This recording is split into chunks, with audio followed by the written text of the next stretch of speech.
Good morning, students. Myself, Professor Uday Patel. Today, we study about resonant converters. It is one of the chapters of Advanced Power Electronics, which is your 7th semester Electrical Engineering Department subject. Now, what is a resonant converter? Okay, and actually, first of all, we know about resonant. Basically, we know that there is some resonant condition in our circuit, resonance condition actually in our circuit. That what happens?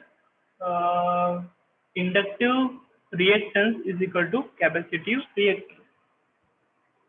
अगर आपकी circuit के अंदर कोई capacitor या inductor है, ठीक है, तो उसके जो भी inductive reactance and capacitive reactance की जो भी वैल्यू होती है, वो अगर दोनों सेम हो जाती है तो उसको रेजोनेंस कन्वर्टर, रेजोनेंस कंडीशन बोला जाता है।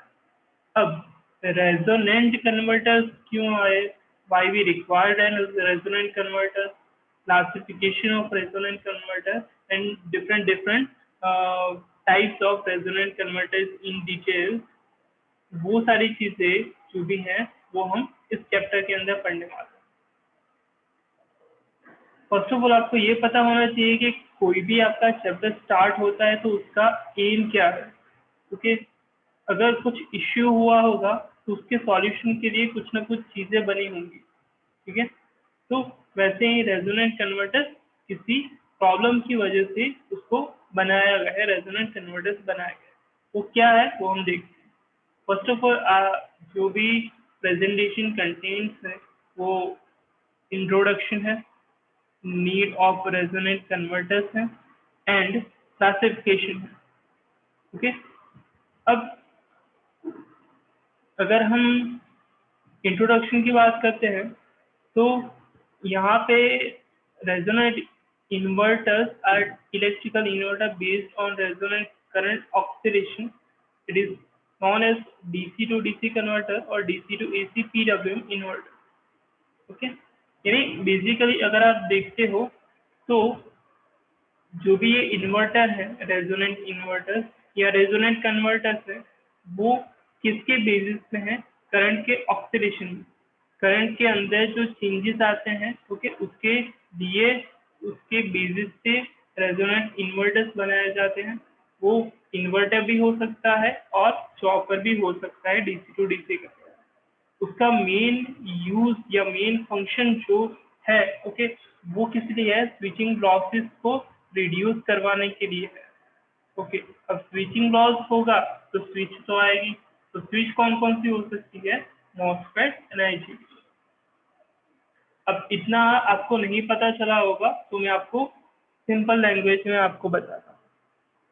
कोई भी electronic circuit, power electronic circuit जो होती है उसमें स्विच होता है। अब स्विच अगर होता है तो उसकी वजह से क्या होगा कि स्विचिंग लॉसेस प्रोड्यूस होते हैं। अब स्विचिंग लॉसेस को तो आप रोक नहीं सकते, वो तो होंगे ही होंगे, लेकिन उसको रिड्यूस किया जा सकता है। तो उसके लिए रेजोनेंट कन्वर्टर बना गया है। अब रेजोनेंट कन्वर्टर दो टाइप के हो सकते हैं, डीसी टू डीसी कन्वर्टर भी हो सकता है और डीसी टू एसी कन्वर्टर भी हो सकता है। अब बेसिक चीजें आपको पता चल गई होगी कि हाँ, why we required resonant converter. Okay, the resonant converter is to reduce switching losses of devices like MOSFET and IGBT.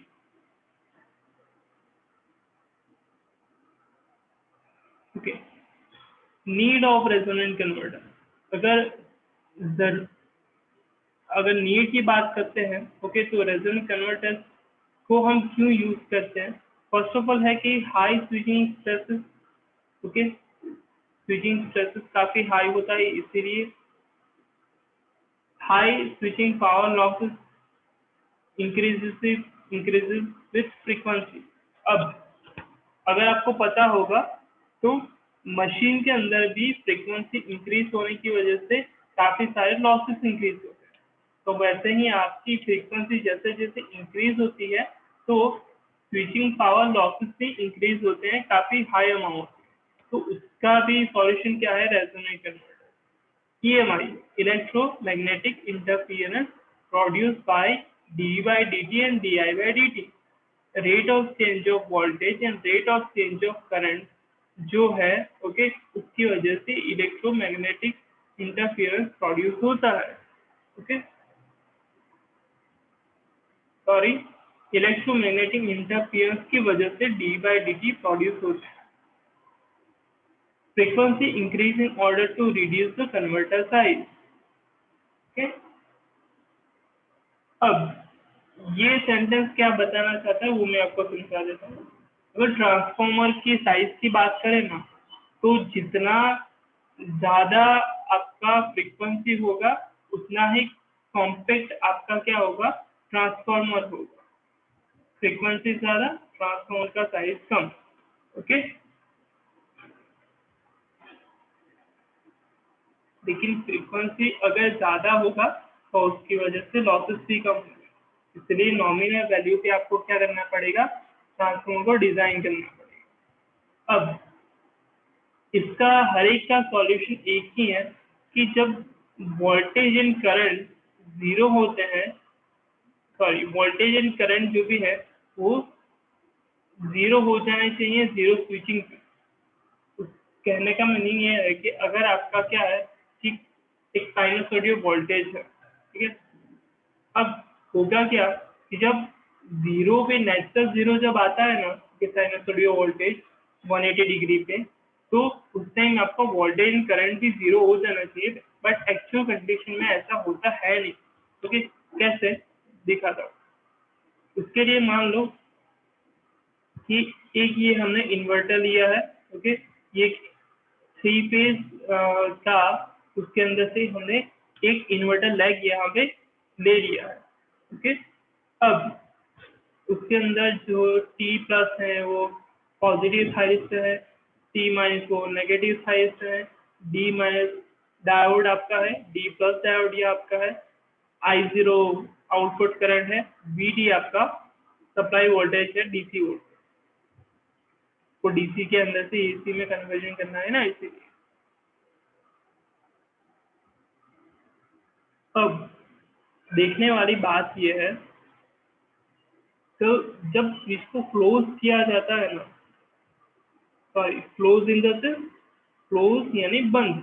Okay, switch को बंद जब किया जाता है तब के ड्यूरेशन का ये है। ओके, अब देखो यहाँ पे जो भी ये है ये करंट का वेव फॉर्म है, ये वोल्टेज का वेव है, ठीक है।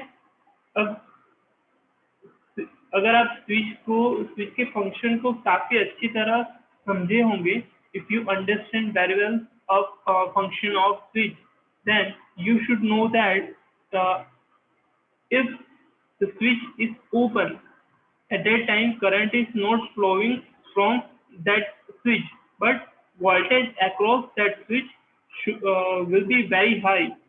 Okay, open circuit voltage, we will get the open circuit voltage across the switch. Okay, तो यहाँ पे कहने का ये मीनिंग है कि चलो आपने स्विच को टर्न ऑफ कर दिया तो थोड़ी देर के बाद वो डिक्रीज होता होता जाएगा, बट उसके अपोजिट में ओपन सर्किट वोल्टेज तो इंक्रीज हो जाएगा ना, ठीक है, ओपन सर्किट वोल्टेज इंक्रीज होगा। ओके, जब ये करंट जीरो हो जाएगा तो ओपन सर्किट वोल्टेज आपका मैक्सिमम रहेगा। ओके, तो उस टाइम की कंडीशन में अगर आप V इंटू आई करते हो तो ये जो भी आपका पावर है, ओके, वो आपको मिलेगा कितना। अब ये पावर क्या है, ये पावर लॉस हो रहा है। होना क्या चाहिए था कि अगर यहाँ पे ये वोल्टेज ये आपका टर्न ऑफ आप कर रहे हो तो कुछ टाइम ड्यूरेशन के बाद वोल्टेज एंड करंट दोनों जीरो हो जाने चाहिए थे, या फिर एक क्वांटिटी जीरो हो जानी चाहिए थी सडनली, बट जीरो हो नहीं रहा। ठीक है, अब आगे जाते जाते करंट तो आपका जीरो हो गया, यानी आपका पावर का वेवफॉर्म आपका क्या मिलेगा, जीरो ही मिलेगा।